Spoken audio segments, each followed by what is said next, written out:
Starry promise. The night sky stretched above Hogwarts like a vast canvas adorned with diamonds. The stars twinkled gently in the deep blue expanse, their reflections shimmering on the surface of the black lake. In the distance, the soft hooting of an owl echoed, mingling with the rustling of leaves in the cool autumn breeze. At the top of the astronomy tower, Hermione Granger stood wrapped in her dark blue cloak. Her arms were crossed over her chest, and her fingers absent-mindedly grasped the fabric of her sleeve. She wasn't sure why she had come here again. Perhaps it was the silence, perhaps the memories, or perhaps it was him. It was strange. All summer she had thought that after the war, everything would return to normal. But it hadn't. Things had changed. Relationships had shifted. And some emotions, ones that had once seemed so clear, had blurred into something she never wanted to admit. And then there was Harry. They had been friends for so many years.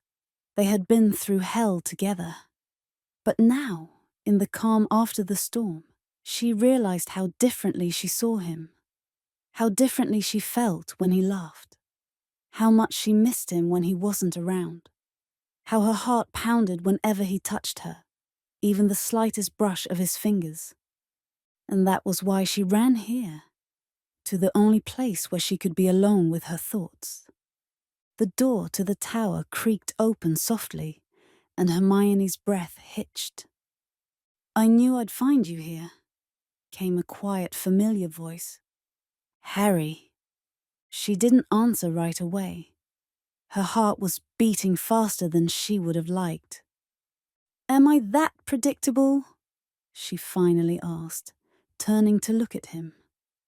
Harry stood there in his black cloak, the fabric billowing slightly in the wind, his perpetually messy hair ruffled in the night breeze, and the emerald green of his eyes glowed faintly even in the dim light. He smiled. "Number, but I'll always find you." With those words, he stepped closer and leaned against the stone railing beside her. Their shoulders nearly touched. Hermione noticed the way he looked at her, not like he used to. Not as a friend. There was a new kind of intensity in his gaze, a quiet tension that sent warmth pooling in her stomach. They stood in silence for a while, watching the sky. The wind whispered around them, sending a chill through the air. But the presence of the other was strangely comforting. "Do you remember when we were up here in third year?" Harry asked suddenly. Hermione chuckled softly. "Of course. Rescuing Buckbeak and Sirius. And the Time Turner. We never stopped to actually look at the stars back then," he murmured. Hermione sighed. "We never really had time for anything." Harry turned his head toward her. "That's why I'm here now." Hermione frowned slightly. "What do you mean?"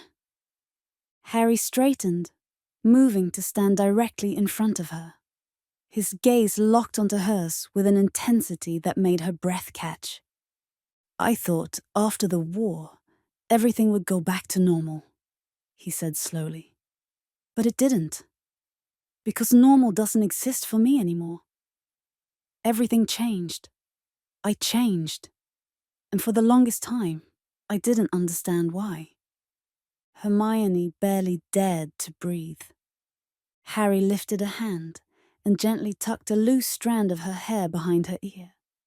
His fingers were warm despite the cold night, and even that light touch sent shivers down her spine. "And then I realized," he continued, voice barely above a whisper, "everything changed because of you." Hermione's throat tightened. She had always been the one with the answers, always the one who knew what to say. But not now. Harry took another step closer, his breath mingling with hers in the crisp air.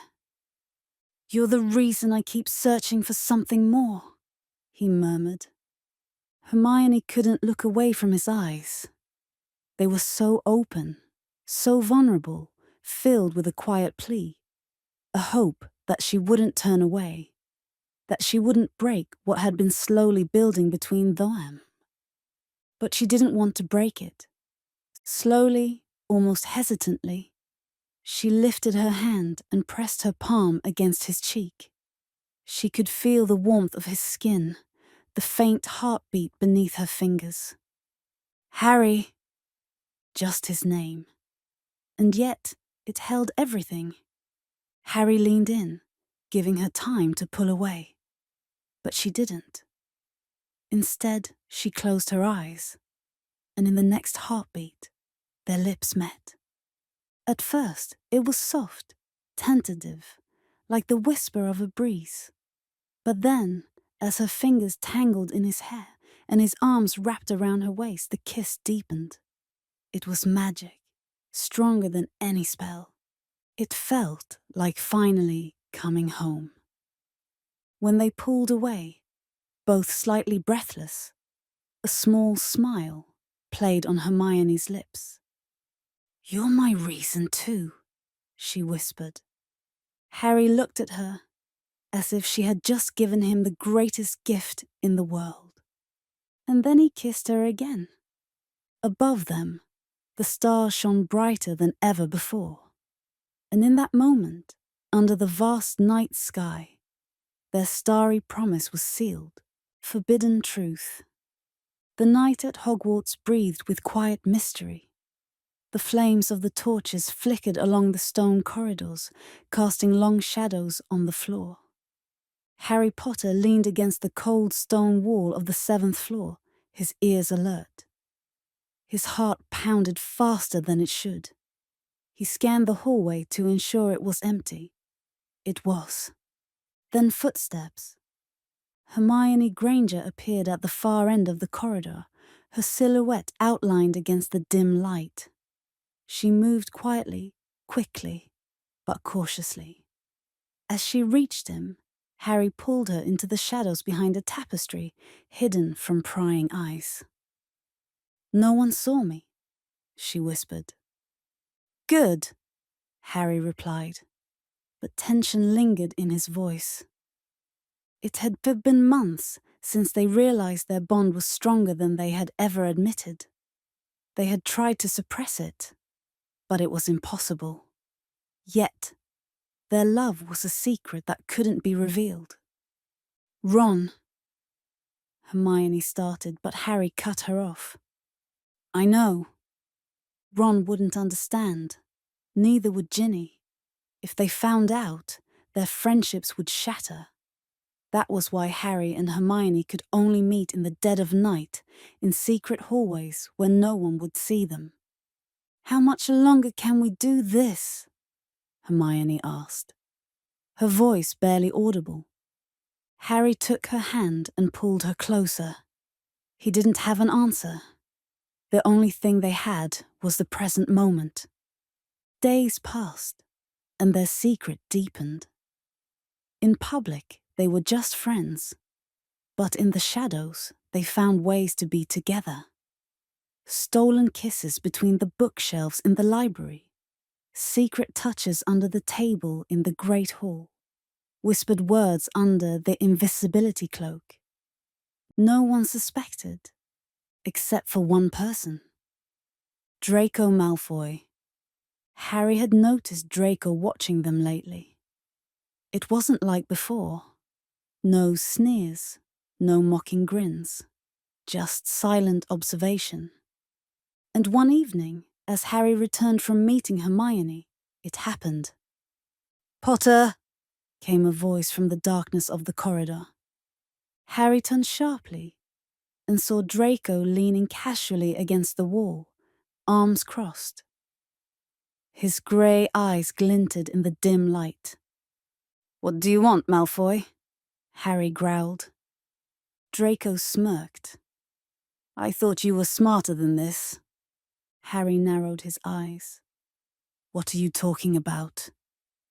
Draco studied him, About Hermione. Harry's heart stopped for a second. What do you mean? Draco stepped closer. I've seen you. I've known for weeks. And you're not the only one. A cold weight settled in Harry's stomach. What do you mean? Draco's smirk faded. His voice dropped to a whisper. I mean, if one person figured it out, how hard do you think it'll be for others? Maybe they already have. Harry's heart pounded. The following days were unbearable. Harry and Hermione were more careful, but the fear of being exposed loomed over them. Then, one crisp autumn evening in the Gryffindor common room, it happened. Hermione, can we talk? Ron's voice broke the usual chatter. Hermione looked up from her book and nodded. They stepped out into the corridor together. Harry remained seated, gripping his wand tightly beneath the table. Something wasn't right. Minutes passed. Then, Hermione returned. She was pale, her hands trembling. What happened? Harry stood up immediately. Hermione looked at him, her eyes brimming with tears. Ron, he knows. Harry's stomach clenched. What? He knows. He told me he's seen the way we look at each other, the way we touch. He knows, and... Her voice cracked. He said he never wants to see me again. Harry clenched his jaw. His best friend. The person he had always trusted. And now... Ron had walked away. What about Ginny? Harry asked after a long silence. Hermione lowered her gaze. He hasn't told her. Yet. Silence. And then before Harry could respond, a voice spoke from behind them. I don't need to be told. I already know. They spun around. Ginny stood in the doorway, her face pale, eyes wide with shock. From her expression it was clear. She had heard everything. Harry felt like the air had been knocked out of him. Ginny didn't say a word. She just turned and walked away. Hermione covered her mouth with her hand. Harry, what are we going to do? Harry watched Ginny disappear down the corridor, his heart racing. I don't know. But he knew they had just lost everything. The end.